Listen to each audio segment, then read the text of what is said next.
हलाला का क्या concept? Third person से वो शादी करेंगे, उसके बगैर वो रिकंसिलेशन नहीं कर सकते। हलाला बेसिकली है क्या? हस्बैंड वाइफ आपने रिलेशन कायम किया था, रिलेशन आपका टूट गया ड्यू टू डाइवोर्स, फिर आपने किसी थर्ड बंदे से शादी करनी है। पूरा जो भी फिजिकल वगैरह सब यानी होना उसके लिए पड़ेगा। फीसद खवातीन है जिनको शरई हिस्सा है उनमें से हिस्सा नहीं दिया जाता। 60% तकरीबन जो खवातीन है जिनको विरासत में से डिप्राइव किया जाता है। एक औरत को विरासत में से हिस्सा नहीं मिल रहा, क्या करे? खातून मोतसब एक अदारा बनाया है। पाकिस्तान में डिवोर्स की शरह कितनी है? एवरेज शरह जो है वो मोर देन 60-70%। जहाँ उसका निकाह रजिस्टर्ड हुआ था, अल्लाह की डिग्री वहाँ जमा करवाएगी। निकाह नामे में एक शिक होती है, औरत भी तलाक दे सकती है। कॉलम 18 होता है, तलाक देने का राइट मर्द से भी छीना जा सकता है। Hello and very warm welcome to the another podcast of the youth wave. आज हमारे साथ मिर्ज़ा नुमान बेग साहब है, बहुत बड़े लॉयर हैं, 12 साल का इनका एक्सपीरियंस है, सिविल और फैमिली मैटर्स को इनकी एक्सपर्टीज़ हैं। ये पॉडकास्ट करने का जो मकसद था वो ये था कि बहुत से लोग मैंने अपनी लाइफ में देखे जिनके कोर्ट के केसेस थे, जिनके पास उनको अच्छा वकील नहीं मिलता था, उनके पास राइट नॉलेज नहीं है, उन्होंने क्या करना है। तो इस पॉडकास्ट को बनाने का मकसद ये है कि जिन लोगों की लाइफ में प्रॉब्लम्स हैं वो अच्छा वकील कैसे ढूंढें, उनके अगर उनको एक वकील मिल गया और वो ट्रैप हो गए उसके हाथ में, उससे कैसे बचें, आपका केस छोटे टाइम तक में कैसे चलेगा। वरना आप सिविल के केसेस 3-3 साल चलते हुए देखे हैं, 5-5 साल 10-10 साल सुने चल रहे थे। तो इनसे बचने के जो हैक्स हैं, तो नुमान साहब ने हमारे से वादा किया, प्रॉमिस किया कि वो अंदर की बातें बताएंगे। तो आज इनसे हम पूछते हैं। बहुत शुक्रिया नुमान साहब, कैसे हैं आप? थैंक यू सर, बहुत शुक्रिया। नुमान साहब, ये बड़ा एक सेंसिटिव मैटर है पूरे पाकिस्तान में, और हमारे बहुत से कुछ सवाल हैं जो मैंने सर्च किए जो लोगों के थे, तो मैंने कहा मैं आपसे पूछूं। सबसे पहले तो मुझे ये बताएं कि आप सिविल आपकी एक्सपर्टीज़ और फैमिली आपकी एक्सपर्टीज़ है। जी जी, सिविल में प्रॉपर्टी भी आ जाता है, रेंट भी आ जाता है, ये सब सिविल केसेस में। और फैमिली में? हाँ, फैमिली भी इसी के अंदर इंक्लूड होता है, इसको हम सिविल लॉ कहते हैं। सिविल लॉ, ठीक है। अच्छा, जो डिवोर्स होती है वो किस में आती है? डिवोर्स फैमिली लॉ के अंदर आती है, मुस्लिम फैमिली लॉ ऑर्डिनेंस है, उसके तहत इसको डील किया जाता है। इस वक्त तक पाकिस्तान में डिवोर्स की शरह कितनी है, कोई आइडिया? डिवोर्स की कोई एवरेज शरह जो है वो मोर देन 60-70% है। 100 में से? 100 शादियों में से 60-70 शादियाँ तलाक हो रही हैं? मेजोरिटी हो जाती है। अरे ये कब हुआ? ये स्पेशली 2-3 साल से ये रेशो बहुत बढ़ गई है। 2-3 साल से पाकिस्तान में 100 में से होने वाली शादियों में से 60-70 मोर देन 60 की तलाक हो रही है। मोर देन 60 तलाक हो रही है या सेपरेशन हो रही है। क्या वजह इसकी? इसमें नोस्ट में यही वजह है कि वो ख़ास तौर पे ये मेल साइड का जो है वो इशू है। वो जब शादी करते हैं या वो प्रपोज करते हैं, उनको सबज़ बाग दिखाती हैं या रियलिटी से दूर चीज़ें होती हैं। जब वो आफ्टर मैरिज वो देखती हैं तो उनको वो चीज़ नहीं मिलती जो उनसे प्रॉमिस की जाती है। इन्वायरमेंट अच्छा नहीं होता, टॉर्चर किया जाता है उन पर, तो ये चीज़ें होती हैं। इस वजह से वो फिर नहीं रह पाती, कोशिश करती हैं, खुला ले लेती हैं। अच्छा, अब एक डिवोर्स की रेशियो है और एक खुला की रेशियो है, ये कितनी है? जी, ये बेसिकली खुला डिवोर्स का ही एक पार्ट है। अच्छा, खुला कोई सेपरेट चीज़ नहीं है, इसको हम डिवोर्स का ही एक पार्ट कहा जाता है। यानी अगर आप अदालत से कोई केस फाइल करेंगी या अदालत में कोई आप एप्लीकेशन देंगे तो उसको हम बोलते हैं कि ये खुला है। अच्छा, वो हमारा खुला। तो ये खुला का जो कॉन्सेप्ट है, बेसिकली अगर एक औरत ले लेती है तो उसको कोई प्रॉब्लम आ गई तो सबसे पहले उसको क्या करना चाहिए कि वो खुला? सबसे पहले जब वो खुला लेती है तो वो खुला को लेके जहाँ उसका निकाह रजिस्टर्ड हुआ था जिस यूनियन काउंसिल में, तो खुला की डिग्री वहाँ जमा करवाएगी। और जब वो जमा करवाएगी तो उसको 90 डेज़ के बाद एक सर्टिफिकेट मिल जाएगा जो ज़रूरी होता है सेकंड मैरिज के लिए। अच्छा, अब ये देखें, मेरे लिए और आम लोगों के लिए भी डिग्री का वर्ड हमें नहीं पता क्या होता है जी। और अमूमन मुझे नहीं लगता हमारी पाकिस्तानी ख़वातीनों को, बहनों को ये पता होगा कि यूनियन काउंसिल किधर है, जिधर उनका निकाहनामा दर्ज हुआ था। तो स्टार्ट से बताएं उसको क्या करना होगा। स्टार्ट से ये है कि जब वो सबसे पहले खुला फाइल करेंगी, खुला के लिए उनको जारी बात है फैमिली एक लॉयर चाहिए होगा। तो वो जो नियरेस्ट उनके कोर्ट है, जिस तरह लाहौर में ईवानी अदल है या मॉडल टाउन कचहरी है या कैंट कचहरी है, वो जाके वहाँ उधर अपना देख लें। काफ़ी वकील होते हैं, बार रूम में चले जाएँ और वो फैमिली कोर्ट्स में भी जा सकती हैं उधर कि हमें कोई लॉयर के बारे गाइड कर दें, तो उनको गाइड कर देंगे कि ये लॉयर आप कर लें। तो उसके लिए वो अपना मैरिज सर्टिफिकेट या निकाहनामा देंगी और उनका केस फाइल होगा, तो इस तरह प्रोसेस हो जाएगा। अच्छा, लेकिन इसमें सबसे इम्पॉर्टेंट बात ये है कि कोई ऐसा भी पोर्टल है ऑनलाइन के, कई दफ़ा तो औरतों को मौका नहीं मिलता पहुंचने का वहाँ तक। नहीं, ऑनलाइन तो ऐसा कोई पोर्टल नहीं है, लेकिन ये है कि उनको राइट है कि अगर एक बंदे का निकाह लाहौर में हुआ है और वो फैसलाबाद में रह रहा है तो फैसलाबाद से भी अपना केस फैसलाबाद में भी कर सकता है। अच्छा, वहाँ पर भी ये इसकी कोई इसकी कोई ऐसी रिस्ट्रिक्शंस नहीं है। अच्छा, लेकिन इसमें सबसे इम्पोर्टेंट चीज़ कि वकील कैसे अच्छा ढूंढा जाए? वकील ये कि जब भी आप कोई भी किसी भी 2-3 वकीलों से आप मिल लें, उधर लॉयर जो मौजूद होते हैं कोर्ट्स के अंदर, तो उनसे आपको आइडिया हो जाएगा कि आप आपके केस को समझ रहे हैं या नहीं समझ रहे। अगर तो आपको केस को समझ रहे हैं या आपको सारा गाइड कर रहे हैं तो फिर आप उनको एंगेज कर लें। मैंने तो मेरा देखे जी, मेरा जो अपना कथार से था, जिस भी वकील के पास जाओगे ना वो कहेगा सर मैं आप बस रिलैक्स हो जाएं, आपका मसला हल हो गया, आप बस मुझे वकालतनामे पे साइन कर दें और पैसे दे जाएं। ऐसे वकील से आपने बचना है जो सिर्फ कहेगा वकालतनामे से साइन कर दे और पैसे दे दें। ऐसे वकील को आपने एंगेज नहीं करना। अच्छा नहीं, लेकिन वो ये भी कहते हैं ना आपका मसला नहीं, हम देख लेंगे इन चीज़ों को। उसके लिए आप सबसे पहले अपनी बात बताएं उसको कि भी मेरा ये केस है, ये मेरी ये डिफ़िकल्टी है। अगर तो उसके अकॉर्डिंग आपको सोल्यूशन वो बता दे कि भाई आपका केस क्या ये सोल्यूशन है, देन आप उसको एंगेज और वो सोल्यूशन भी समझ आना चाहिए, जिससे आपको भी लगे एक लॉजिकली या एक कॉमन मैन को लगे कि बिल्कुल ये बात जो है वो लॉजिक पे है। अच्छा, अब एक खातून है, अल्लाह ना करे उन्होंने खुला करना है और वो ऐवान अदल चली गई हैं, वहाँ पर जाकर उन्होंने वकील ढूंढा, अब उसके बाद क्या करना होगा? वकील को क्या चीज़ें देनी है? उन्होंने ID कार्ड की कॉपी, हाँ उसके लिए एक मैरिज सर्टिफिकेट की कॉपी देनी होगी या निकाहनामा की, दोनों में से एक चीज़ें देनी होंगी। ठीक है। और अपना ID कार्ड की कॉपी। अगर ID कार्ड नहीं है तो उनकी जो पिक्चर होती है वो भी चल जाती है, पिक्चर भी लग जाती है। अकबर किसी के पास मैरिज सर्टिफिकेट ना हो तो कोई बात नहीं, मैरिज सर्टिफिकेट के बगैर एक एफिडेविट देना होता है कि मेरा जो मैरिज सर्टिफिकेट है वो खामद के पास है, ये मेरे पास नहीं है या गुम गया है। उसके लिए एफिडेविट एक स्टाम्प बयान हल्फी दे देना कि वो 100 रुपये के स्टाम्प के ऊपर, यानी कि वो खाली हाथ भी अगर जाए अदालत में, खाली हाथ भी जाए तो खुला हो सकता है, खुला हो सकता है उसका। ठीक है, इस पर कितना खर्चा आता है? खुला पे नॉर्मली जो एक्सपेंस है वो 10,000 है नॉर्मली। ओके, तो मैक्सिमम तो इसकी कोई लिमिट नहीं है, मिनिमम 10,000 एक्सपेंस आता है। 10,000 अभी लॉयर की फीस नहीं है, बाकी चीज़ें नहीं है, 10,000 एक्सपेंस आता है टोटल खुला के लिए प्रोसीजर होता है। ठीक है, फिर लॉयर की फीस वगैरह वो अलग इंक्लूड है। अच्छा, इसमें आपने एक बताया कि निकाहनामे में एक शिक होती है कि औरत भी तलाक दे सकती है। हाँ जी, ये कॉलम 18 होता है निकाहनामे के, जो टोटल कॉलम है वो 24 होते हैं और 18 कॉलम जो होता है उस पर लिखा जाता है कि औरत के पास भी राइट है कि वो अपने हस्बैंड को डाइवोर्स दे। अगर वो राइट उसको मिल जाता है तो उसके लिए उसको खुला की ज़रूरत नहीं पड़ती। वो राइट उसको कैसे मिलेगा? वो जब मैरिज होती है या निकाहनामा फिल किया जाता है तो उसके जो वालिद साहब हैं या भाई हैं उनको चाहिए कि ये चीज़ मेंशन करवाएं उसके अंदर। ओके, ये बड़ी इंपॉर्टेंट चीज़ है कि जिस टाइम के ऊपर निकाहनामा फिल किया जाता है तो मर्द को तो तलाक का हक है। हाँ, वो लिखा हुआ है। लेकिन निकाहनामे में शिक नंबर 18 में लिखा होता है कि अगर औरत भी तलाक देना चाहे तो वो दे सकती है। तो जो लड़कियों के वालिदैन होते हैं उनको उसमें लिखवा देना चाहिए। वालिदैन या भाई जो भी उनका साथ सरप्रस्त मौजूद होता है तो वो अगर समझते हैं फ्यूचर में भी कोई प्रॉब्लम हो सकती है तो राइट लिखवाना चाहिए, उसमें लिखवा देना चाहिए। हाँ, उसके लिए फिर आपको खुला की ज़रूरत नहीं पड़ेगी, बस आप उसके अंदर डायरेक्ट, हाँ उसमें आप सिंपल एक स्टाम्प पेपर के ऊपर डाइवोर्स लिख के पता ही नहीं किसी को ये वाली बात। ये क्योंकि ये 99% जो है ना ये चीज़ इग्नोर की जाती है कि होना नहीं जी, चलना है। लेकिन अगर आप साइंटिफिकली देखें ये निकाहनामे का ये सिनेरियो है तो उसमें मेरे ख्याल में सारे राइट्स देने चाहिए औरत को भी। इसके अलावा एक और इम्पोर्टेंट बात है जो कॉलम नंबर अपना 19 है, उसमें मर्द के ऊपर भी रिस्ट्रिक्शन लगाई गई है कि मर्द भी तलाक देने का राइट मर्द से भी छीना जा सकता है। अच्छा, 18 में है कि औरत तलाक दे सकती है अगर उसके वालिदैन उस टाइम पे निकाहनामे के टाइम पे लिखवा लें, और 19वां है कि मर्द से तलाक देने का हक छीना जा सकता। तो वो हमारी सोसाइटी में नहीं होता। ये दोनों चीज़ें नहीं पता। अच्छा, हम शिक नंबर 19 के ऊपर भी नहीं जाते हैं और 18 में भी नहीं जाते, वो सिर्फ क्रॉस लगा देते हैं बस। तो ये जो निकाहनामा है ये तो बड़ी एक बड़ी इसमें सबसे इम्पोर्टेंट बात है कॉलम 13 से जो 17 तक है वो बड़े इंपॉर्टेंट कॉलम है, हक महर के कॉलम। अच्छा, 13 से 17 उसमें तो कहते हैं जी 5,000 शरई। हाँ नहीं, इसमें ये होता है कि हम एक ऐसी कंडीशन लिख सकते हैं कि अगर मर्द डाइवोर्स देगा तो इतनी प्रॉपर्टी इक्विवेलेंट टू वाइफ को देगा तब डाइवोर्स होगी, वरना नहीं होगी। अच्छा, ये 3-4 बातें बड़ी इंपॉर्टेंट है जो हम इग्नोर कर देते हैं।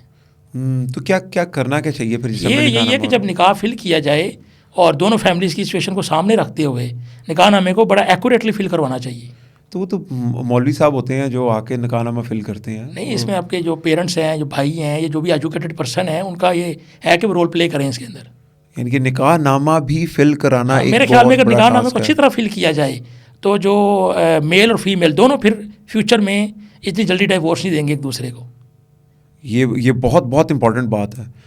मैं इसको रिपीट करता हूँ कि अगर निकाहनामा हम अच्छे तरीके से फिल करवा लें तो फिर तलाक की रेशियो कम हो जाएगी। क्योंकि मर्द के ऊपर भी कंडीशंस लग जाएंगी और वाइफ के ऊपर भी कंडीशंस लग जाएंगी। इसमें इंपॉर्टेंट बात है कि जब मर्द से राइट लिया जाता है मिनट ये डाइवोर्स का, औरत वापस ले लेती है राइट निकाहनामे के अंदर, तो फिर सारी जिम्मेदारी औरत पे आ जाती है, औरत खर्चा देगी अपने हस्बैंड को। अगर हमने तलाक की शरह को कम करना हो तो इसका क्या तरीका है? इसका ये है कि जो निकाहनामा जब फिल किया जाता है उसमें कुछ कॉलम होते हैं जिसमें मेल के ऊपर कंडीशन रखी जाती हैं और कुछ कॉलम्स होते हैं जिस पे फीमेल के लिए कंडीशन रखी जाती हैं। तो अगर इनको अच्छी तरह फिल किया जाए, कुछ कंडीशंस मेल के लिए रख लें, कुछ कंडीशन फीमेल के लिए रख लें कि ये कंडीशंस इम्पोज होंगी अगर वो एक दूसरे को डाइवोर्स देंगे। तो फिर मेरे ख्याल में बड़ा ही जो है ना वो जो एक जेन्युइन केस है वही डाइवोर्स का होगा। फिर डाइवोर्स की रेशो यानी कि शुगर में डाइवोर्स दे दी, ये वाला चक्कर खत्म हो जाएगा, जैसे ही जब मर्जी डाइवोर्स दे तो ये बड़ा इंपॉर्टेंट एस्पेक्ट है हमारी सोसाइटी का कि निकाह नामा बहुत ज़रूरी है ध्यान से फिल करना। और इसमें सबसे इंपॉर्टेंट चीज़ जो आपने बताई कि शिक नंबर 18 जो है, मुझे तो याद है शिक नंबर 19, शिक नंबर 18 में औरत को तलाक का हक है अगर उसके माँ बाप उस टाइम पे लिखवा दें। 19 में मर्द को तलाक से रोकने का हक है जी, ठीक है। और जो 13 से लेकर 17 तक शिक है उसका जो हक महर है उसके ऊपर डिस्कस कि अगर औरत देगी तो ये शराइत होंगे, मर्द देगा तो डाइवोर्स देगी तो इतनी प्रॉपर्टी इतना पैसा देगा तो फिर ही तलाक होगा। यानी कि फिर जो निकाह नामा साइन कर रहे होते तो बड़ा पढ़ा लिखा आदमी होना चाहिए जो फिल कर रहा होता है। बिल्कुल, ये बड़ी इंपॉर्टेंट चीज़ है। निकाह नामा जब ड्राफ्ट किया गया था तो इसी वजह से ड्राफ्ट तो हम लोग तो टिपिकल मस्जिद से एक मौलाना साहब बुलाते हैं, उनको कहते हैं फिल कर दें। बस एक्चुअल हम फ्यूचर को देख के प्लान नहीं ना करते, हम बस कहते हैं कि शायद फ्यूचर में कोई ऐसा मसला ही नहीं होगा। अच्छा, लेकिन ये इस्लाम भी आप कहता है कि आप अपनी अकल से अपने होशोवार से काम लें और चीज़ों को देखते हुए आप आगे चलें। अगर निकाह नामे में कोई गलती हो जाए फिर निकाह नामे में दुरुस्ती की जा सकती है, वो आप कोर्ट से भी ऑर्डर ले सकते हैं और यूनियन काउंसिल में सिंपल एक अपना बयान अल्फी दे के भी उसको करेक्ट करवा सकते हैं। क्योंकि इंपल्शन भी है, कोई पेनल्टी है इसकी। हाँ, इसमें यह है कि अगर आप निकाह नामे को जानबूझ के गलत फिल करेंगे, मतलब आपने अपना नाम गलत लिख दिया, अपनी डेट ऑफ बर्थ गलत लिख दी है, मैरिज जो स्टेटस है आप डाइवोर्स हैं, आपने वहाँ कवारा लिख दिया है, अच्छा, तो इसके ऊपर आपको सजा है कि आपने गलत फिल किया है। इसमें जो आपको है वो 25,000 रुपया जुर्माना है और 1 माह सजा है। अच्छा, अगर आपने निकाहनामे के सारे कॉलम्स गलत फिल किए हैं। अच्छा, ये सीन है। अच्छा, तो अगर निकाहनामा दर्जी ना करवाया जाए, मिसाल के तौर पे किसी बंदे ने फिल किया और अपने पास रख लिया, इसके ऊपर भी बड़ी सवेयर पेनल्टी है। इसके ऊपर तकरीबन 3 माह की सज़ा है और 1 लाख रुपये जुर्माना है, जो सेक्शन 5 है मुस्लिम फैमिली लॉ ऑर्डिनेंस के तहत। तो विद इन 7 डेज जो है निकाह को रजिस्टर्ड कराना ज़रूरी है। अच्छा, इसमें एक बड़ी स्केरी चीज़ है, बड़ा दिल दहला देने वाला क्वेश्चन है, और वैसे तो तलाक भी एक लानत है, उसके बारे में बात नहीं करनी चाहिए। ये हलाला का क्या कॉन्सेप्ट है?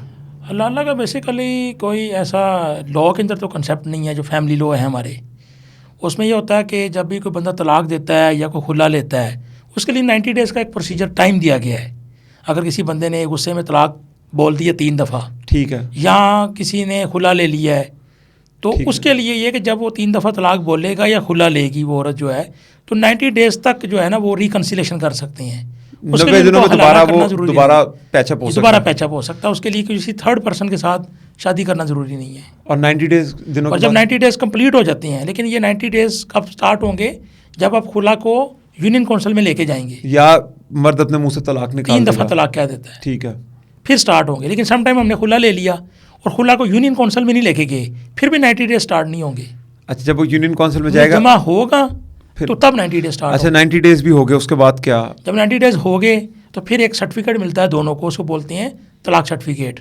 तो उसके बाद फिर वो एक दूसरे से एज अ मियाँ बीवी अलग हो जाते हैं। और अगर वो दोबारा फिर रिकनसाइल करना, उसके लिए जारी बात है थर्ड पर्सन से वो शादी करेंगे, उसके बगैर वो रिकन्सिलेशन नहीं कर सकते। चाहे मर्द की तरफ से तलाक हो चाहे औरत की तरफ से हलाला हो, उसके अंदर आपको हलाला, इसलिए कंडीशन लगाई गई है ना 90 तो हलाला बेसिकली है क्या? तीसरे बंदे से शादी हलाला बेसिकली ये है कि जब आपकी पहले वो आप एज ए हस्बैंड वाइफ आपने रिलेशन कायम किया था, वो रिलेशन आपका टूट गया ड्यू टू डाइवोर्स, तो फिर आपने किसी थर्ड बंदे से शादी करनी है, उसके साथ एज अ वाइफ जो है ना वो आपने अपनी लाइफ गुजारनी है, चाहे 1 दिन गुजारें चाहे 10 दिन गुजारें, और फिर वो दोबारा उसी तरह 90 डेज का प्रोसीजर होगा, डाइवोर्स होगी और फिर आप दोबारा उसी पहले हस्बैंड से शादी कर सकते हैं। अच्छा, यानी कि फिर उससे शादी की, चाहे वो 1 दिन के लिए शादी की, और उसको पूरा जो भी फिजिकल वगैरह सब होना पड़ेगा। बोलते हैं कंजम्पशन ऑफ मैरिज, लॉ में बोलते हैं मैरिज को कंज्यूम करना।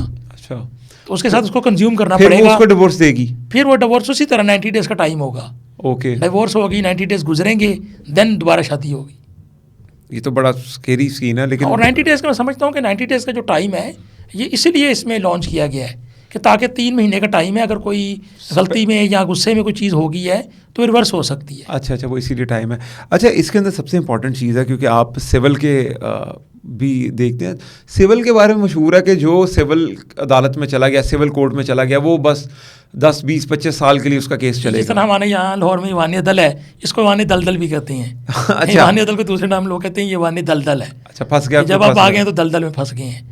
एक्चुअल ये मेन जो मसला है ना वो ये है कि ये जो लॉ है ना, जिस लॉ के तहत सिविल केसेस को हम फॉलो करते हैं, वो 1908 में बना था। अच्छा, मतलब आज से कोई 125 साल पहले का लॉ है। ठीक है। तो इसमें काफ़ी अमेंडमेंट्स की ज़रूरत है। अगर अमेंडमेंट्स की जाएँ अकॉर्डिंग टू मॉडर्न जो रिक्वायरमेंट है, लाइक अगर हमने किसी को नोटिस भेजना है या उसको पता चला मेरे खिलाफ केस हुआ है, तो व्हाट्सएप के ज़रिए या दूसरी चीज़ों के ज़रिए यूज़ किया जाए। अभी हम वही रवायती तरीके से कि जनाब हम उसको नोटिस भेजें, डाकिया नोटिस लेके जाए, वही प्रोसीजर फॉलो कर रहे हैं 1908 वाला। क्या वजह ये 1908 वाला प्रोसीजर है, कोई अमेंडमेंट नहीं की उसके अंदर, कोई अकॉर्डिंग टू टाइम रिक्वायरमेंट उसको बेहतर ये हम बरतानिया का लॉ यूज़ कर रहे हैं जो 1908 में बना था। तो बरतानिया ने अभी नया लॉ बना लिया अपना, उन्होंने भी अपना बना लिया, उनका लॉ तो फास्ट है वो। तो आप इलेक्ट्रॉनिक फाइलिंग होती है, आपने ऑनलाइन उसको केस फाइल करना है। इस वजह से हमारे केसेस बहुत लंबे इस वजह से लंबे चलते हैं कि दूसरी पार्टी को इन्फॉर्म करते करते आपके 6 महीने गुजर जाते हैं। तभी तो हमारा अदालती निज़ाम दुनिया के 138 में से मेरे ख्याल से 128वें नंबर पे आता है। बिल्कुल ऐसे ही है ये उसकी मेन और इसमें जो फॉल्स केसेस हैं उनके लिए जो पेनल्टीज़ हैं वो बिल्कुल कोई माइनर सी पेनल्टीज़ हैं। इधर तो हमें मुंह उठा के केस करा देते हैं। इसके माइनर पेनल्टी 25,000 है। मैं आपके खिलाफ 2 अरब का केस कर दूँ, लेकिन वो पेनल्टी जो है वो 25,000 रुपये पड़ेगी। 25,000 में जान छूट जाएगी। और अगर पेनल्टीज़ बढ़ जाएँ और लॉ स्ट्रिक्ट हो जाए, FIR हो, बाकी चीज़ें हों, तो लोग जो है ना वो फिर विलियस यहाँ झूठे केस नहीं करेंगे। इसमें क्या निशानदेही है कि अब वकील के पास तो मैंने बड़े लोगों को फंसे हुए देखा, लेकिन क्या अच्छा वकील ढूंढने की क्या निशानी है? अच्छा वकील ये, जिस तरह हमने स्टार्ट में बात की, अच्छा वकील यही है कि आपके जो मसले को समझता हो, आपने उसको बताया कि भी मेरा ये डिस्प्यूट है, उसके अकॉर्डिंग अगर उसने आपको एडवाइस दी और वो एडवाइस आपको समझ आई है। मुझे बताएं, कई केसेस होते हैं जो सालों साल चलते हैं, लेकिन कहते हैं अच्छा वकील हो तो वो महीनों में ख़त्म कर देता है। इसमें होता है ना, जिस तरह ये सिविल केस है, एक पार्टी ने दूसरी पार्टी पे केस कर दिया, उस दौरान किसी पार्टी की डेथ होगी तो वो दोबारा से आप उसके जो वारसान हैं उनको पार्टी बनाएंगे, उनको दोबारा नोटिस करवाएंगे, या हम कोई एप्लीकेशन दे देते हैं ड्यूरिंग प्रोसीडिंग, तो सारी प्रोसीडिंग जो है वो स्टॉप हो जाती हैं। नहीं, लेकिन केस इतने साल चलते हैं। मेरी अभी किसी एक वकील साहब से बात हो रही थी तो उन्होंने बताया कि एक औरत का जो इंसाफ था पता नहीं 69 ईयर्स बाद उसको मिला, और कईयों को तो मरने के बाद। उसमें ये होता है, ये बेसिकली हायर फोरम पे मसला बनता है। यानी जब हम सिविल कोर्ट को बोलते हैं ट्रायल कोर्ट, यानी फर्स्ट कोर्ट जो होती है जहाँ हमने केस फाइल करना है, यहाँ एक प्रॉपर हियरिंग होती है, यहाँ केस 1-2 साल में फाइनल हो जाता है। उसके बाद होती है एप्लीएट्स कोर्ट, यानी जो पार्टी अग्रीव्ड होती है वो आगे अपील करती है कि भाई सेशन कोर्ट में अपील करेंगे। वो अपील जो होती है ना, फिर अपील सेशन कोर्ट के बाद हाई कोर्ट में जाती है, हाई कोर्ट से सुप्रीम कोर्ट में जाती है। इधर जो है बहुत ज़्यादा टाइम लग जाता है। अपील फिक्स नहीं होती, 6-6 माह उनकी हेयरिंग ही नहीं होती। अगर हेयरिंग का डे आया है तो जज साहब के पास टाइम नहीं था या वो केस फिक्स नहीं हो सका। इस वजह से इस चीज़ को दूर करने की ज़रूरत है कि केस अगर फिक्स हो जाए तो जल्दी फैसला हो जाएगा यहाँ पर। हाँ, मोस्टली हाई कोर्ट में और सुप्रीम कोर्ट तो किए क्यों नहीं जा रहे? क्योंकि ये जजेस की तादाद बहुत ज़्यादा कम है, पेंडेंसी बहुत ज़्यादा है। तो ये चाहिए कि ज़्यादा से ज़्यादा जजेस जो है ना वो अपॉइंट हों, ताकि ये जो पेंडेंसी है ना किसी केसों की, ये ख़त्म हो। लेकिन आपने अभी तक मुझे नहीं बताया कि अगर कोई वकील चाहे तो वो केस 3 साल वाला केस 3 महीने में ख़त्म करवा सकता है। उसमें ये होता है कि लॉ में जिस तरह एक रिक्वायरमेंट है उसके मुताबिक उसको फॉलो करता है कि कोई केस फाइल हुआ तो विदिन 30 डेज आपने उसका रिप्लाई देना है। इस तरह उसके बाद 7 डेज में। वकील क्या नहीं करते जो केस 3-3 साल चलता है? इसी वजह से नहीं करते कि वो 6-6 माह नोटिस ही नहीं करवाते। क्यों? वो 1 साल, ताकि वो अगर कोई स्टे ले लिया प्रॉपर्टी पे, उसको लिंगर ऑन किया जाए, दूसरी पार्टी को तंग किया जाए, तो वो 1 साल तक तो नोटिस ही नहीं करवाएंगे। अच्छा नहीं, लेकिन अगर कोई चाह रहा है कि उसका केस जल्दी ख़त्म हो, फैसला जल्दी हो, हाँ, उसके लिए होता है कि वो हाई कोर्ट में एक एप्लीकेशन दे सकता है कि डायरेक्शन की, कि जनाब मुझे ये ट्रायल कोर्ट को या नीचे कोर्ट को डायरेक्शन दी जाए कि विदिन 2 मंथ या 3 मंथ इसको ख़त्म किया जाए। हो जाता फिर? हो जाता है फिर। अच्छा, फिर उसको बोलते हैं ये डायरेक्शन केस है। उसकी हेयरिंग डे टू डे होती है, मतलब उसके लिए महीनों की तारीख नहीं पड़ती, डे टू डे हेयरिंग होती है। अच्छा, अब सबसे इम्पॉर्टेंट चीज़, पाकिस्तान में कितने फ़ीसद ख़वातीन हैं जिनको उनकी इनहेरिटेंस में से या उनके जो घर, उनका जो शरई हिस्सा है उनमें से हिस्सा नहीं दिया जाता? इसमें ये किसी भी डे बाई डे बढ़ रही हैं, जैसे जैसे प्रॉपर्टी की वैल्यू बढ़ रही है और ये मटीरियलिस्टिक होते जा रहे हैं लोग, तो ये प्रॉपर्टी जो है ना इसको महरूम किया जा रहा है। ख़ासतौर पर हमारे जो देहात हैं उसमें तो इसको बहुत ही बुरा समझा जाता है। औरतों को देना, औरतों को भी, ये जब इसकी शादी कर दी हमने तो ये क्यों हिस्सा मांग रही है। तो वो तकरीबन मेजॉरिटी जो केसेस होते हैं 50% 60% वो देहातों के हैं, क्योंकि जो अपने सिटीज़ के केस हैं या लोग एजुकेटेड हैं, उनको अवेयरनेस होती है, उन इलाकों में अवेयरनेस नहीं होती। तो ये काफ़ी डिस्प्यूट आजकल जो है वो बन रहा है। कितने परसेंट कोई ये है? ये आइडिया तो नहीं है, लेकिन 50-60% तकरीबन जो ख़वातीन हैं जिनको विरासत में से डिप्राइव किया जाता है, और बाकी 40% वो हैं जो एक शर्म की वजह से अपना हिस्सा नहीं मांगती। मुझे एक बड़े ही हमारे काबिले, वो कहते हैं बड़े ही काबिले इज़्ज़त हमारे एक जज साहब हैं, बड़े जानने वाले मेरे, तो वो वुमेन कोर्ट्स के अंदर चीज़ें देखते हैं, तो उन्होंने कहा मोर देन 80% औरतों को उनके घर में उनकी जायदाद में हिस्सा नहीं मिल रहा। मैंने वही बताया ना कि 50 ये हो गया और 40 वो है जो शर्म के मारे या अपने भाइयों से या अपने 80% उनका जी औरतों को हिस्सा ही नहीं दिया जा रहा। तो अब एक औरत को उसकी विरासत में से हिस्सा नहीं मिल रहा, वो क्या करे? हाँ, इसके लिए दो रास्ते हैं। एक तो कोर्ट का रास्ता है कि आप कोर्ट जाएं, केस करें। एक बड़ा अच्छा गवर्नमेंट ने काम किया है, खातून मोहतसब एक अदारा बनाया है। एक अदारा है खातून मोहतसब, वहाँ आप जाएँ, वहाँ स्पीडी प्रोसेस होता है। आप सिंपल एक एप्लीकेशन दें और अपना जो 2 विटनेस करवाएं, वो आपको एक गाइड करेंगे और विद इन मंथ जो है ना ये आपका फैसला हो जाएगा। लेकिन इसके अंदर होता ही है कि चंद भाई वो क्या होता है, वो करवा लेते हैं, गिफ्ट करवा लेते हैं, हिबा करती, इसको पता है, हिबा करवा लिया। हाँ, कि जी ये गिफ्ट हो गया जी, हमारा टिपिकल है कि जी बस हमें तो गिफ्ट कर दिया, बहनों को नहीं किया।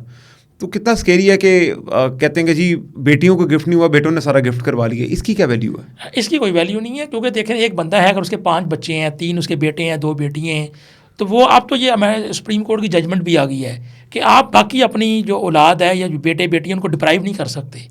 अगर आपने गिफ्ट करना है तो आप सबको गिफ्ट करेंगे। ये कब आई है जजमेंट? ये रिसेंटली आई है, 1-2 माह पहले आई है। अच्छा, एक जजमेंट आई है कि आप नहीं कर सकते। अब यानी अगर एक बाप ने प्रॉपर्टी गिफ्ट करनी है तो सबको गिफ्ट करेगा, बाकी को डिप्राइव करके एक को गिफ्ट नहीं कर सकता। यानी कि वो स्कैमिंग होती थी। हाँ, इसके लिए आप सूट भी फाइल कर, उसकी जो बेटे या बेटी अदालत में भी जा सकते हैं, अच्छा। बाप को रोक सकते हैं प्रॉपर्टी सेल करने से। और अगर वालदैन फिर, क्योंकि पुराने केसेस जो हैं जिन्होंने पुराने हिबा करवाए हुए हैं, पुराने गिफ्ट करवाए हैं, उनके लिए क्या?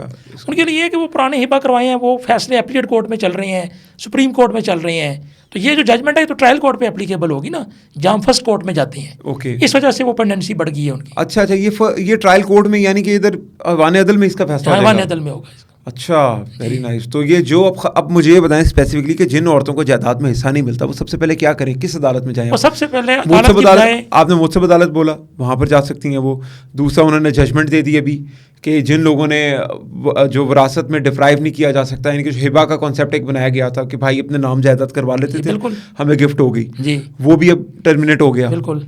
अच्छा, इसमें टर्मिनेट अभी फ्रेश केसेस हुए कि जो पुराने भी चल रहे हैं वो भी टर्मिनेट हो जाएंगे? पुराने ये है कि जो पुराने जिनका फैसला हो चुका है उन पे तो ये अप्लाई नहीं होगा। ओके, जिनका होना है उन पे ये अप्लाई होगा, अप्लाइबल है उनके ऊपर। अच्छा, क्या करे एक बहन जिस टाइम पे उसके साथ ये प्रॉब्लम हो? सिंपल है कि वो अपना स्पीडी और जो सस्ता इंसाफ जिसे कहते हैं, उसके लिए वो खातून मोहतसब जाए, थ्रू लॉयर भी जा सकती है और वो इन पर्सन भी जा सकती है। उसके लिए कोई वकील लेगी तो ज़रा अच्छा है, उसको गाइड कर देगा।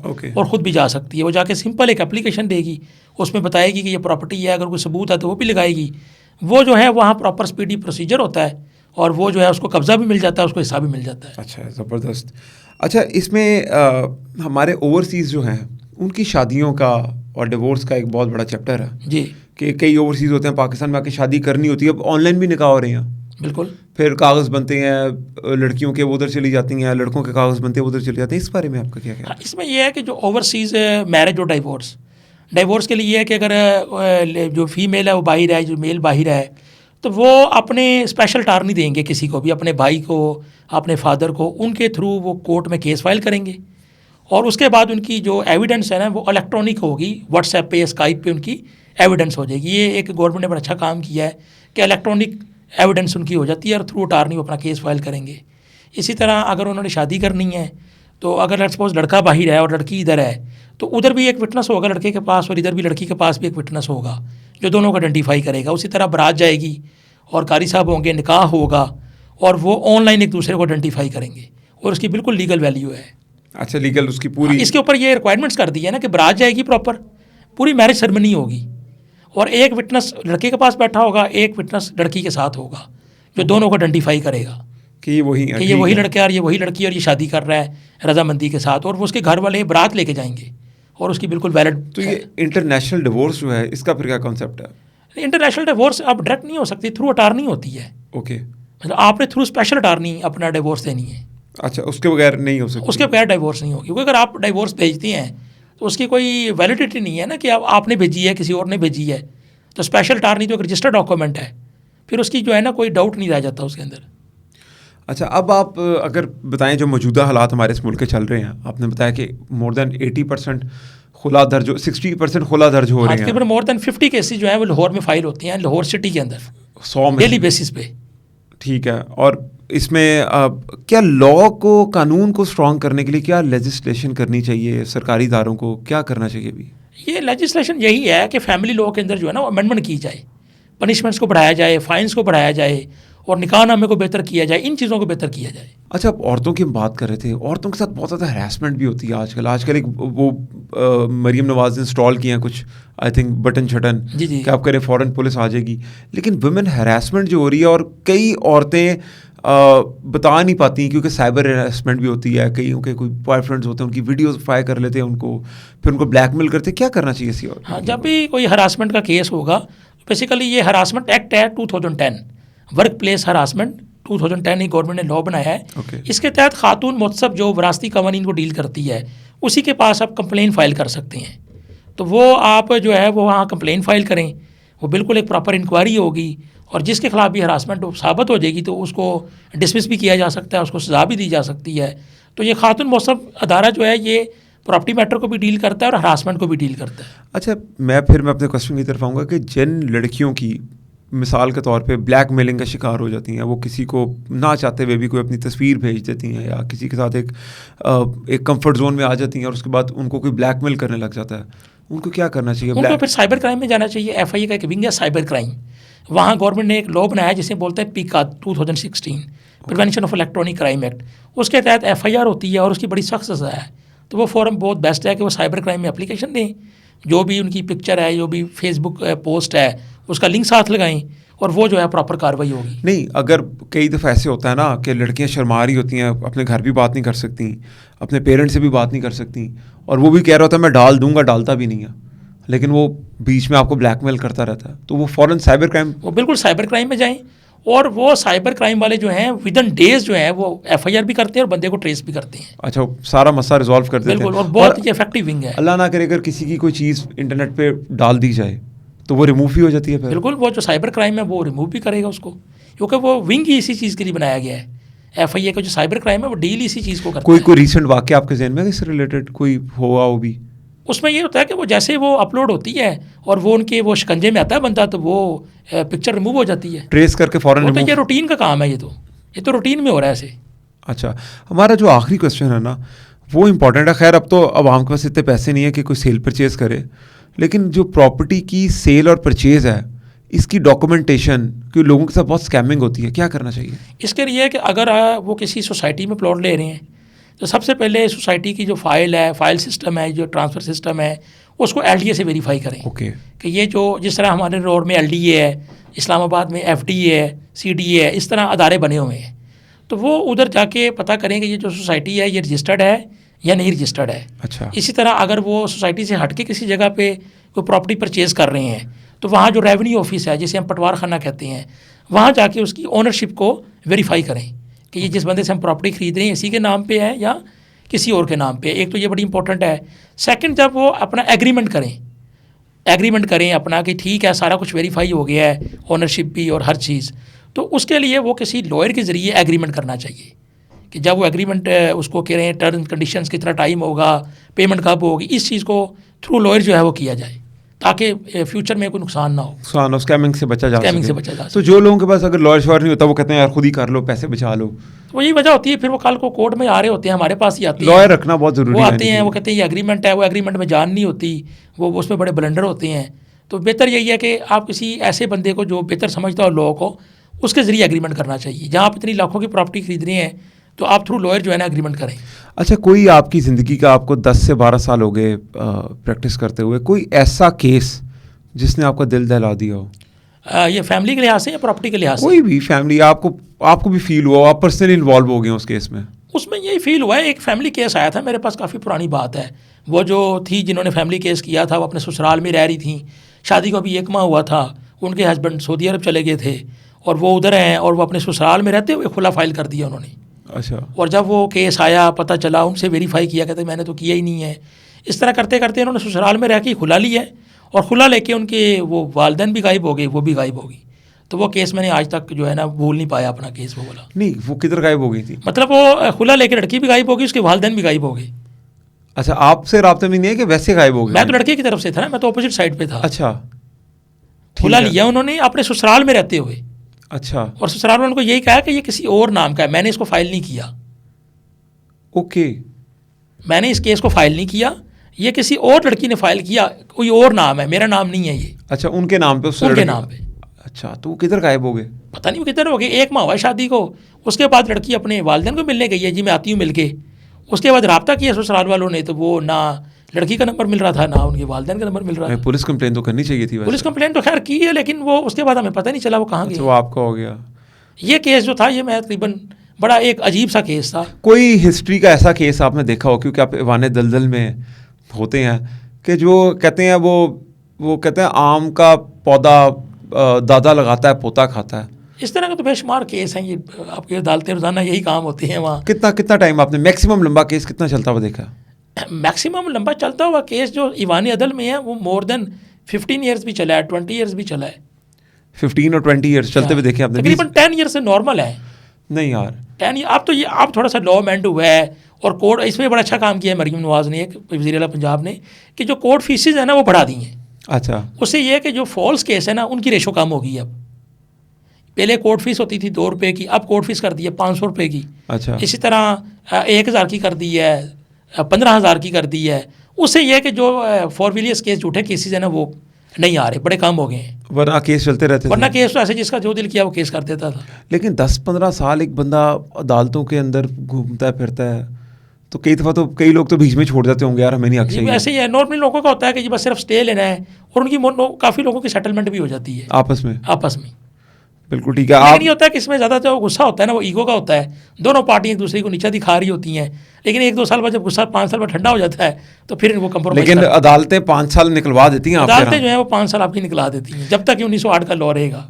अच्छा जी, सबसे इंपॉर्टेंट चीज़ है जी कि 1908 का जो लॉ है ये इसको अमेंड होना बहुत ज़रूरी इसको है। बहुत ज़्यादा जरूरी, खास तौर पे ये जो प्रोसेस है, जो प्रोसेस का काम होता है, नोटिस भेजने होते हैं। हाँ, कोई और जो ऑनलाइन कर evidence दें, है। ईमेल कर दें, कोई email कर दें, व्हाट्सएप कर दें WhatsApp कर कि दें, आपने Skype पे भेज दें। डाक के थ्रू ही भेजने हैं डाक आपने के थ्रू email। वो कहते हैं जी थ्रू डॉक ही जाएगा। ठीक है, और डेटे भी महीने बाद की महीने डलती हैं बाद फिर। की। बिल्कुल ठीक है जी। बड़ा स्केरी सिचुएशन है पाकिस्तान की। आपके जो क्वेश्चंस हैं आप लोगों के जो क्वेश्चंस हैं एडवोकेट साहब से ज़रूर कीजिएगा, दोबारा तशरीफ़ लेके आएंगे हमारे पास वो, तो हम उनसे ज़रूर पूछेंगे आपके सवालात और उनके जवाबात भी हम फिर आपको देंगे। बहुत शुक्रिया।